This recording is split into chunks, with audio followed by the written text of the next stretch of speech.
दिल्ली में चल रही बारिश अब खत्म हो चुकी है, लेकिन आने वाला समय दिल्ली एनसीआर और पूरे नॉर्थ इंडिया के लिए खतरनाक होने वाला है।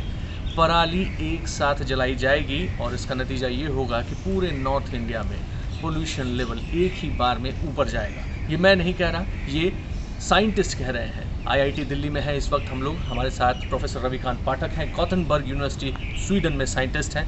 रविकांत जी, कैसे ये सब कुछ अचानक से होगा और ये जो 2 दिन का वर्कशॉप आईआईटी दिल्ली में आप लोगों ने रखा था एयर पोल्यूशन के ऊपर, इसका क्या निष्कर्ष निकला? इसका निष्कर्ष ये निकला है कि जो ये बारिश है जैसे ही ये ख़त्म होगी, किसान बहुत देर से इंतज़ार कर रहा है कि उसके खेत खाली हों ताकि अगली फसल बो सके।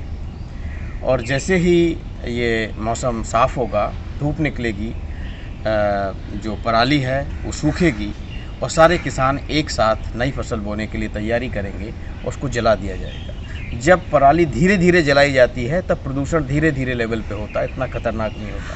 परंतु जब एक साथ जलाई जाएगी तो उसका जो प्रभाव होता है वो कई गुना बढ़ जाता है एक साथ, क्योंकि atmospheric levels of PM 2.5, PM 10 और जो नॉक्सियस गैसेस हैं ये सारे इकट्ठे जमा होते हैं। और जिस तरह की इससे हवा बढ़ती है, बहती है जिस दिशा में, उस दिशा को वो प्रभावित करती है। इसलिए दिल्ली और पूरा इंडो गंगेटिक प्लेन इसकी चपेट में आने वाला है, ये हम लोगों ने निष्कर्ष निकाला है। प्रोफेसर साहब, ये माना जाता है कि दिल्ली एनसीआर सबसे ज़्यादा प्रभावित रहता है पोल्यूशन से, लेकिन कुछ चीज़ें जो आपने इस वर्कशॉप में और तमाम साइंटिस्ट ने डिस्कस की कि काफ़ी दूर तक इसका इफ़ेक्ट पड़ता है। कितनी दूर तक पड़ता है, कहाँ तक इसको आप लोगों ने रिकॉर्ड किया है? ये दिल्ली एनसीआर से दूर या पंजाब से दूर, कितनी दूर तक आपने इसको रिकॉर्ड किया? इसको हमने, हमारा जो स्टेशन है IGP care, Indo Gangetic plain centre for air research and education, वो एक छोटे से गांव हमीरपुर में, हमीरपुर ज़िले में स्थापित है।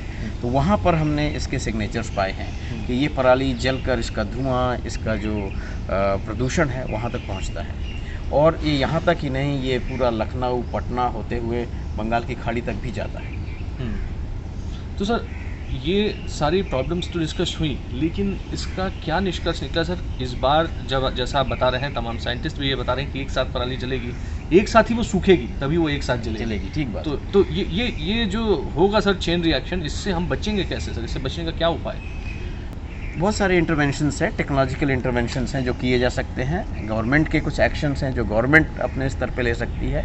जितना पराली जलाने वाले हैं उससे प्रदूषण ही नहीं होगा, जो उससे एनर्जी उसमें एसोसिएटेड है, जलने के बाद जो हीट निकलेगी वो सब वेस्ट होके चली जाएगी और एटमॉस्फेयर को वार्म भी करेगी साथ में। इसको देखते हुए अगर सरकार उसको अपने आधार पे उसको कलेक्ट करा करके और उसको as a bio energy use करें, थर्मल पावर प्लांट्स में या बहुत सारे और उद्योग हैं उनको दे, ब्रिकेट बनाए और use them for the energy, bio energy sources, that is one of the fantastic solution. Another is कि इसको biodegradable बना करके उसी में मल्च कर दिया जाए खेती में। परंतु चूँकि किसान को अपनी अगली फसल तुरंत होना है, ये इतना फास्ट संभव होता नहीं है, इसलिए वो साइकिल पे काम करना काफ़ी टेढ़ी खीर है। लेकिन ये जो बायो एनर्जी की तरह इसको यूज़ करते हैं, क्योंकि ये वेस्ट हो रहा है, उसको यूज़फुल बना सकते हैं तो उससे बिजली बनाई जा सकती है और वो बिजली लोगों के काम आ सकती है और प्रदूषण भी बहुत कम होगा इससे।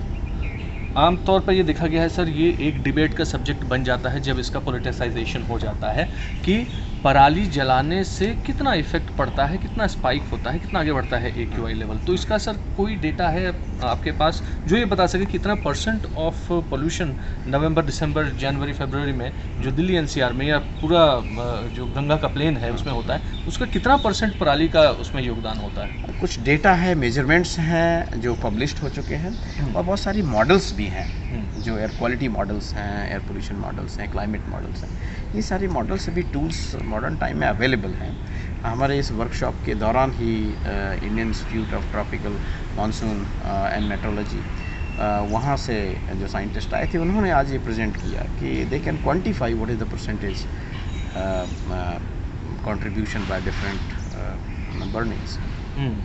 तो ये संभव है, ये उपलब्धि है।